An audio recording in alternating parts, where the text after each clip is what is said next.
Hi friends, this is Bani and welcome to my channel. বন্ধুরা, আজকে আমরা একটা দারুণ টপিক দেখব। আজকে আমরা দেখব likely to be, likely to be having, likely to have, likely to have had এগুলোকে আমরা কি করে ব্যবহার করতে পারি, স্ট্রাকচার গুলোকে আমরা সেন্টেন্সে কি করে ব্যবহার করতে পারি। দেখো, স্পোকেন ইংলিশে তোমরা এগুলোর ব্যবহার বারবার দেখবে, আর এগুলোর ব্যবহার জানলে তোমরা খুব সহজেই কিছু সেন্টেন্সকে তৈরি করতে পারবে, আর এগুলোকে সেন্টেন্সে ব্যবহার করলে সেন্টেন্সগুলো আরেকটু অ্যাডভান্সড হয়ে উঠবে। আর যখন কেউ এগুলোর ব্যবহার করবে তোমরা খুব সহজেই বুঝতে পারবে সেন্টেন্সগুলোর কি অর্থ। তো তোমরা বুঝতে পারছো আজকের ভিডিওটা কতটা ইম্পর্টেন্ট। আমি প্রত্যেকটা স্ট্রাকচারের সাথে এক্সাম্পল দিয়ে তোমাদেরকে বুঝিয়ে দেওয়ার চেষ্টা করব সেন্টেন্সে এগুলোকে ঠিক সঠিকভাবে কি করে ব্যবহার করতে হয়। তো তোমরা কোথাও যাবে না, আমার সাথে ভিডিওটা একদম শেষ পর্যন্ত থাকবে। যা চ্যানেলে নতুন অর্থাৎ প্রথম আমার ভিডিও দেখছো তারা প্লিজ চ্যানেলটাকে সাবস্ক্রাইব করে নিও, তাহলে যখনই আমি ভিডিও আপলোড করবো তোমরা নোটিফিকেশন পেয়ে যাবে। তো আর দেরি না করে চলো শুরু করা যাক আজকের ভিডিও। সবার আগে আমরা যে স্ট্রাকচারটা দেখবো সেটা হলো লাইকলি টু বি। দেখো, লাইকলি টু বি এর অর্থ হলো হয়তো এটা হবে, কোনো কিছু হওয়ার সম্ভাবনা রয়েছে। আমরা যখন সেন্টেন্সে লাইকলি টু বি কে ব্যবহার করি তখন আমরা প্রেজেন্ট ইভেন্ট বা ফিউচার ইভেন্টের কথা বোঝাতে চাই। কোনো কিছু হওয়ার সম্ভাবনা এখন রয়েছে বা ভবিষ্যতে রয়েছে, এরকম অর্থে আমরা সেন্টেন্সে এই স্ট্রাকচারটা ব্যবহার করে থাকি। কোনো কিছু হয়তো হবে বা কোনো কিছু হয়তো হওয়ার সম্ভাবনা রয়েছে। সেন্টেন্স দেখো, সেন্টেন্সের মধ্যে দিয়ে তোমরা আরো ভালো করে বুঝতে পারবে। সে আজ সন্ধ্যায় সম্ভবত ব্যস্ত থাকবে। She is likely to be busy this evening. She is likely to be busy this evening. অর্থাৎ এই সেন্টেন্সটার মধ্যে আমরা পসিবিলিটি শো করছি। হয়তো সে আজ সন্ধ্যায় ব্যস্ত থাকবে, সম্ভবত সে আজ সন্ধ্যায় ব্যস্ত থাকবে। তো তোমরা বুঝতে পারছো এরকম অর্থে আমরা সেন্টেন্সে এই স্ট্রাকচারটা ব্যবহার করছি। আরো একটা এক্সাম্পল দেখো। এবার যদি আমি বলি এটা সম্ভবত ব্যয়বহুল হবে, তাহলে সেন্টেন্সটা কি হবে? It is likely to be expensive. It is likely to be expensive. আরেকটা এক্সাম্পল দেখো, তিনি সম্ভবত এখন লাইব্রেরিতে থাকবেন। She is likely to be at the library right now. She is likely to be at the library right now. তো এক্সাম্পলগুলোর মধ্যে দিয়ে আমার মনে হয় তোমরা বুঝতে পারছো সেন্টেন্সে আমরা লাইকলি টু বি কে কি করে ব্যবহার করছি। এবার আমরা দেখব লাইকলি টু বি এর পরে V3 এর ব্যবহার। সেন্টেন্সে আমরা লাইকলি টু বি এর পরে ভার্বের থার্ড ফর্মের ব্যবহার করলে সেন্টেন্সটার অর্থটা কেমন হয়। দেখো, এরকম সেন্টেন্সও আমরা প্রায় দেখে থাকি। এই স্ট্রাকচারে ব্যবহার করে আমরা প্রায় সেন্টেন্স দেখে থাকি। দেখো, সেন্টেন্সে এই স্ট্রাকচারটা ব্যবহার করলে সেন্টেন্সটা প্যাসিভ ভয়েস হয়ে যায়। কোনো কিছু হয়তো করা হবে, এরকম অর্থে আমরা সেন্টেন্সে এই স্ট্রাকচারটা ব্যবহার করে থাকি। যখন সাবজেক্ট ডিরেক্ট কিছু করছে না, হয়তো এটা করা হবে এরকমটা বোঝানো হবে সেন্টেন্সে, এরকম অর্থ করা হবে সেন্টেন্সে, তখন আমরা এই স্ট্রাকচারটা ব্যবহার করে থাকি। এক্সাম্পল দেখো, কাজটি সম্ভবত আগামীকালের মধ্যে শেষ হয়ে যাবে। The task is likely to be completed by tomorrow. The task is likely to be completed by tomorrow. দেখো, এখানে কাজটা সম্ভবত শেষ হয়ে যাবে, সম্ভবত সম্পন্ন করা হবে, এরকম অর্থে আমরা সেন্টেন্সে এই স্ট্রাকচারটা ব্যবহার করলাম। আমরা এটা বলছি না কাজটা সম্ভবত আমি শেষ করে ফেলবো। আরেকটা এক্সাম্পল দেখো, সমস্যাটি হয়তো শীঘ্রই সমাধান করা হবে। The problem is likely to be solved soon. The problem is likely to be solved soon. সমস্যাটি সম্ভবত উপেক্ষা করা হবে। The issue is likely to be ignored. বা আমরা এটাও বলতে পারি the problem is likely to be ignored. এবার যদি আমি বলি চাকরিটা সম্ভবত অন্য কাউকে দেওয়া হবে, তাহলে সেন্টেন্সটা কি হবে? The job is likely to be offered to someone else. The job is likely to be offered to someone else. তো এক্সাম্পলগুলোর মধ্যে দিয়ে আমার মনে হয় তোমরা বুঝতে পারছো সেন্টেন্সে লাইকলি টু বি আর likely to be plus V3, that means ভার্বের থার্ড ফর্মের ব্যবহার করে আমরা সেন্টেন্স কিভাবে তৈরি করি। এই স্ট্রাকচার দুটোর ব্যবহার করে আমরা সেন্টেন্সটাকে ঠিক কিভাবে তৈরি করতে পারি। এবার আমরা দেখবো পরেরটা। এবার আমরা যেটা দেখবো সেটা হলো লাইকলি টু হ্যাভ। সেন্টেন্সে আমরা লাইকলি টু হ্যাভ এর ব্যবহার কখন করি? দেখো, লাইকলি টু হ্যাভ সামথিং এর ব্যবহার আমরা সেন্টেন্সে তখন করি যখন আমরা বোঝাতে চাই কারো কাছে সম্ভবত কিছু আছে, এরকম অর্থে আমরা সেন্টেন্সে এই স্ট্রাকচারটা ব্যবহার করে থাকি। হয়তো তার কাছে এটা আছে, এরকম অর্থে আমরা সেন্টেন্সে এই স্ট্রাকচারটা ব্যবহার করব। এক্সাম্পল দেখো, তার শিক্ষকের কাছে হয়তো কিছু প্রশ্ন আছে। হি is likely to have some questions for the teacher. He is likely to have some questions for the teacher. আরেকটা এক্সাম্পল দেখো, তার কাছে সম্ভবত কিছু মূল্যবান তথ্য রয়েছে। হি is likely to have some valuable information. He is likely to have some valuable information. দেখো কিছু ইনফরমেশন রয়েছে, কিছু তথ্য রয়েছে বা কিছু তথ্য আছে, এরকম অর্থে আমরা সেন্টেন্সে ইনফরমেশনস বলবো না, আমরা ইনফরমেশন বলবো। ইনফরমেশনের প্লুরাল ফর্মের ব্যবহার হয় না। এবার যদি আমি বলি তার কাছে সম্ভবত এই প্রশ্নটার উত্তর রয়েছে, তাহলে সেন্টেন্সটা কি হবে? She is likely to have the answer to this question. She is likely to have the answer to this question. তার কাছে সম্ভবত এই প্রশ্নটার উত্তর রয়েছে। তো তোমরা বুঝতে পারছো সেন্টেন্সে কারো কাছে হয়তো রয়েছে, তার কাছে সম্ভবত এই প্রশ্নটার উত্তর রয়েছে, এরকম অর্থেও কিন্তু আমরা সেন্টেন্সে এই স্ট্রাকচারটার ব্যবহার করব। তো আমার মনে হয় এই স্ট্রাকচারটাকে তোমরা বুঝতে পারলে সেন্টেন্স আমরা কিভাবে ব্যবহার করছি। এবার আমরা দেখব likely to have plus V3 এর ব্যবহার। সেন্টেন্সে আমরা লাইকলি টু হ্যাভ এর পরে ভার্বের থার্ড ফর্মের ব্যবহার করলে সেন্টেন্সটা কেমন হয়। দেখো সেন্টেন্সে আমরা এই স্ট্রাকচারটা ব্যবহার তখন করি যখন আমরা সেন্টেন্সটাকে পারফেক্ট টেন্সে তৈরি করতে চাইবো, পারফেক্ট টেন্সে স্ট্রাকচার দিতে চাইবো। হয়তো কেউ এটা করেছে, হয়তো কেউ সেখানে গেছে, এরকম অর্থে আমরা সেন্টেন্সে এই স্ট্রাকচারটা ব্যবহার করব। যদি আমি বলি সে সম্ভবত বাজারে গেছে, he is likely to have gone to the market.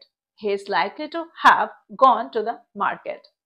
দেখো আমরা টু এর পরে সবসময় হ্যাভ এর ব্যবহারই এখানে করব, অর্থাৎ হ্যাভ গন এর ব্যবহারই সেন্টেন্সে করব। এখানে আমরা হ্যাজ এর ব্যবহার সেন্টেন্সে করব না। সাবজেক্ট হি হোক, শি হোক, ইট হোক, আমরা এখানে হ্যাভ এর ব্যবহারই সেন্টেন্সে করে থাকি। এবার প্রশ্ন হচ্ছে আমরা এই সেন্টেন্সটাকে তো এভাবেও তৈরি করতে পারি, he may have gone to the market. তাহলে তো সেন্টেন্সে একই অর্থ আসছে। তাহলে আগের সেন্টেন্সটা আর এই সেন্টেন্সটার মধ্যে কি পার্থক্য? কখন আমরা সেন্টেন্সে he is likely to have gone to the মার্কেটের ব্যবহার করব, আর কখন আমরা he may have gone to the মার্কেটের ব্যবহার করব। দেখো সেন্টেন্সে যখন আমরা লাইকলি টু হ্যাভ এর ব্যবহার করব, তখন আমরা সেন্টেন্সে একটা সার্টেন রিজন দেখাতে চাইবো, অর্থাৎ কিছু রিজন আছে, কিছু সার্টেন রিজন আছে যার জন্য আমরা মনে করছি যে সে বাজারে গেছে। কিন্তু যখন আমরা সেন্টেন্সে মে হ্যাভ গনের ব্যবহার করব, তখন কোনো সার্টেন রিজন সেখানে থাকবে না। হয়তো সে গেছে, সম্ভবত সে গেছে, এখানে সে নেই, তার জন্য আমার মনে হচ্ছে সে হয়তো বাজারে গেছে, কিন্তু কোনো সার্টেন রিজন নেই এই কথাটা বলার পেছনে। তো যখন আমরা লেস পসিবিলিটি, অর্থাৎ কোনো সার্টেন রিজন নেই, আমার মনে হচ্ছে হয়তো সে বাজারে গেছে, তখন আমরা সেন্টেন্সে মে হ্যাভ গনের ব্যবহার করব। আর যখন আমরা পরিস্থিতি দেখে বা সাম সার্টেন রিজন বুঝে আমরা কথাটা বলবো যে সে সম্ভবত বাজারে গেছে, তখন আমরা সেন্টেন্সে লাইকলি টু হ্যাভ এর ব্যবহার সেন্টেন্সে করব, লাইকলি টু হ্যাভ গনের ব্যবহার সেন্টেন্সে করব। এবার চলো দেখি আরো কিছু সেন্টেন্স। তিনি সম্ভবত দরজায় তালা দিতে ভুলে গেছেন। She is likely to have forgot to lock the door. She is likely to have forgot to lock the door. বা আমরা এটাও বলতে পারি she is likely to have forgotten to lock the door. দুটোই একই সেন্টেন্স। আমরা forgot বা forgotten দুটোরই ব্যবহার করতে পারি। forgot হলো forget এর থার্ড ফর্ম, আর forgotten হলো forget এর থার্ড ফর্ম। আরেকটা এক্সাম্পল দেখো, তারা সম্ভবত এতক্ষণে তাদের সিদ্ধান্ত নিয়ে ফেলেছে। They are likely to have made their decision by now. They are likely to have made their decision by now.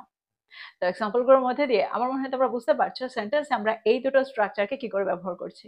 Likely to have R likely to have plus V3 এর ব্যবহার আমরা সেন্টেন্সে কোন ক্ষেত্রে করছি। এবার আমরা দেখব লাইকলি টু বি হ্যাভিং। সেন্টেন্সে আমরা এই স্ট্রাকচারটা ব্যবহার কখন করছি, অর্থাৎ likely to be plus have এর ব্যবহার না করে আমরা হ্যাভিং এর ব্যবহার করব। দেখো সেন্টেন্সে আমরা লাইকলি টু বি হ্যাভিং এর ব্যবহার তখন করি যখন আমরা বোঝাতে চাইবো কোনো একটা কাজ চলছে, কোনো একটা কাজ অনগোয়িং রয়েছে, কন্টিনিউয়াস রয়েছে, কন্টিনিউয়াস ফর্মে রয়েছে, তখন আমরা সেন্টেন্সে এই স্ট্রাকচারটা ব্যবহার করে থাকি, likely to B having. Sentence দেখো, সেন্টেন্সের মধ্যে দিয়ে তোমরা আরো ভালো করে বুঝতে পারবে। দেখো এই স্ট্রাকচারটা ব্যবহার আমরা তখন করব যখন আমরা কোনো প্রেজেন্ট ইভেন্ট বা ফিউচার ইভেন্টের কথা বোঝাতে চাইবো। পাস্ট ইভেন্টের ক্ষেত্রে আমরা এই স্ট্রাকচারের ব্যবহার করব না। সেন্টেন্স দেখো, তিনি সম্ভবত এখন দুপুরের খাবার খাচ্ছেন। He is likely to be having lunch right now. He is likely to be having lunch right now. অর্থাৎ তিনি এখন খাচ্ছেন, কন্টিনিউয়াস ফর্মে রয়েছে, এখন কোন একটা কাজ চলছে, এরকম অর্থে আমরা সেন্টেন্সে এই স্ট্রাকচারটা ব্যবহার করলাম। আরেকটা এক্সাম্পল দেখো, তিনি এই মুহূর্তে হয়তো একটা বৈঠক করছেন, একটা মিটিং করছেন। He is likely to be having a meeting at the moment. He is likely to be having a meeting at the moment. দেখো হ্যাভ আ মিটিং এর অর্থ হলো একটা মিটিং করছেন। দেখো হ্যাভ এর অর্থগুলো, হ্যাভ এর ব্যবহারগুলো তোমাদেরকে জানতে হবে, তা না হলে এই ধরনের সেন্টেন্স তৈরি করতে গেলে তোমাদের একটু প্রবলেম ফেস করবে। সেন্টেন্সে কি করে হ্যাভিং এর ব্যবহার করতে হয় বা হ্যাভ এর ব্যবহার করতে হয়, হ্যাভ এর কতগুলো ব্যবহার হয় তার উপরে আমি ভিডিও তৈরি করেছি। সেই ভিডিওগুলো না দেখে থাকলে ভিডিওগুলো একবার দেখে নিও। হ্যাভিং, হ্যাভ, বিং এগুলোর সমস্ত ব্যবহার নিয়ে আমি ভিডিও আগে তৈরি করেছি। সমস্ত ভিডিওগুলো একবার পারলে দেখে নিও, ওই কনসেপ্টগুলো তোমাদের পুরোটাই ক্লিয়ার হয়ে যাবে। আরো এক্সাম্পল দেখো, তারা সম্ভবত পার্টিতে মজা করছে। They are likely to be having fun at the party. They are likely to be having fun at the party. তিনি সম্ভবত তার পরিবারের সাথে একটা ভালো সময় কাটাচ্ছেন। She is likely to be having a good time with her family. She is likely to be having a good time with her family. দেখো এখানে আমরা এটাও বলতে পারি she is likely to be having a quality time with her family. Both are correct. আরেকটা example দেখো, তারা সম্ভবত পরিকল্পনাগুলো নিয়ে একটা আলোচনা করছেন। They are likely to be having a discussion about the plans. They are likely to be having a discussion about the plans. তো এই সেন্টেন্সগুলোর মধ্যে দিয়ে আমার মনে হয় তোমরা বুঝতে পারছো সেন্টেন্সে আমরা এই স্ট্রাকচারটাকে কি করে ব্যবহার করছি, লাইকলি টু বি হ্যাভিং কে আমরা কি করে ব্যবহার করছি। এবার আমরা দেখবো এর পরের স্ট্রাকচারটা। এবার আমরা দেখবো লাইকলি টু হ্যাভ হ্যাড। সেন্টেন্সে আমরা এই স্ট্রাকচারটা ব্যবহারও প্রায় দেখে থাকি। তো সেন্টেন্সে আমরা কখন লাইকলি টু হ্যাভ হ্যাড এর ব্যবহার করতে পারি? দেখো স্ট্রাকচারটাকে জানার জন্য তোমাদের হ্যাভ এর ব্যবহারটা খুব ভালো করে জানা দরকার। হ্যাভ কে আমরা যেই যেই ক্ষেত্রে ব্যবহার করতে পারি সেই ক্ষেত্রেই আমরা এই স্ট্রাকচারটাকে ব্যবহার করতে পারি। এখানে হ্যাভ হলো মেইন ভার্ব, আর মেইন ভার্বের থার্ড ফর্মের ব্যবহার যখন আমরা সেন্টেন্সে করি তখনই আমরা এই স্ট্রাকচারটা ব্যবহার করি। দেখো এটাও হলো কিন্তু একটা পারফেক্ট টেন্সেরই স্ট্রাকচার। যখন আমরা অর্থ করতে চাইবো কেউ কোনো কাজ করেছে, কেউ কোনো কাজ করে ফেলেছে, এরকম অর্থে আমরা সেন্টেন্সে এই স্ট্রাকচারটা ব্যবহার করব। আর যেখানে আমরা হ্যাভ এর ব্যবহার করব, হ্যাভ কে মেইন ভার্ব হিসাবে ব্যবহার করে থাকি, মেইন ভার্বের থার্ড ফর্ম অর্থাৎ হ্যাভ এর থার্ড ফর্ম হ্যাড এর ব্যবহার আমরা এখানে করব। That means subject has have plus V3, that means had এর ব্যবহার আমরা এখানে করছি। আমার মনে হয় এবার তোমরা স্ট্রাকচারটাকে বুঝতে পেরেছো। সেন্টেন্স দেখো তোমরা আরো ভালো করে বুঝতে পারবে। তাদের সম্ভবত বিষয়টি নিয়ে একটা দীর্ঘ আলোচনা হয়েছে, বা আমরা এটাও বলতে পারি তারা সম্ভবত বিষয়টি নিয়ে একটা দীর্ঘ আলোচনা করেছে। সেন্টেন্সটা কি হবে? They are likely to have had a long discussion about the topic. They are likely to have had a long discussion about the topic. তো তোমরা বুঝতে পারছো সেন্টেন্সে আমরা এই স্ট্রাকচারটা ব্যবহার কিভাবে করছি। আরেকটা এক্সাম্পল দেখো, তিনি সম্ভবত ক্লায়েন্টের সাথে আগে একটা মিটিং করেছেন। He is likely to have had a meeting with a client before. He is likely to have had a meeting with the client before. তারা সম্ভবত কনসার্টে একটা দারুণ সময় কাটিয়েছেন। They are likely to have had a great time at the concert. They are likely to have had a great time at the concert. দেখো সময় কাটানোর ক্ষেত্রেও আমরা হ্যাভ এর ব্যবহার সেন্টেন্সে করে থাকি, আর এখানে আমরা হ্যাড এর ব্যবহার সেই হ্যাভ এর থার্ড ফর্ম হিসেবে এখানে করছি। কোনো মিটিং করা, কোনো মজা করা, এরকম অর্থেও আমরা সেন্টেন্সে হ্যাভ এর ব্যবহার করে থাকি। Have fun, have a meeting. তো এখানেই কিন্তু আমরা হ্যাভ এর থার্ড ফর্ম হ্যাড এর ব্যবহার সেন্টেন্সে করছি। যদি আমি বলি তিনি সম্ভবত শ্রোতাদের কাছ থেকে একটা ইতিবাচক প্রতিক্রিয়া পেয়েছেন, তাহলে সেন্টেন্সটা কি হবে? He is likely to have had a positive response from the audience. He is likely to have had a positive response from the audience. তো এক্সাম্পলগুলোর মধ্যে দিয়ে আমার মনে হয় তোমরা বুঝতে পারছো সেন্টেন্সে আমরা এই স্ট্রাকচারটাকে কি করে ব্যবহার করছি। খুব সহজেই কিন্তু আমরা স্ট্রাকচারগুলোকে ব্যবহার করতে পারি, শুধু একটু প্র্যাকটিসের দরকার। আমার মনে হয় প্রত্যেকটা স্ট্রাকচারকে তোমরা আজকে বুঝতে পেরেছো যে সেন্টেন্সে আমরা ঠিক এগুলোকে কোন অর্থে ব্যবহার করতে পারি। তো এই ছিল কিছু ইম্পর্টেন্ট স্ট্রাকচার লাইকলি টু দিয়ে। প্রত্যেকটা স্ট্রাকচারকে নোট ডাউন করো আর এগুলো দিয়ে সেন্টেন্স তৈরি করো, অনেক অনেক সেন্টেন্স তৈরি করো, আর সেগুলোকে তোমাদের কনভারসেশনে ব্যবহার করো। দেখবে খুবই তাড়াতাড়ি তোমরা এগুলোর সাথে সরগর হয়ে গেছো। তো এই ছিল আজকের ভিডিও, এই ছিল আজকের টপিক। ভিডিওটা ভালো লাগলে লাইক করতে ভুলে যেও না, বন্ধুদেরকে শেয়ার করো যারা ইংরেজি শিখছে। So this is all about today. I will be back with another video. Till then, take care. Thank you for watching this video. Bye bye.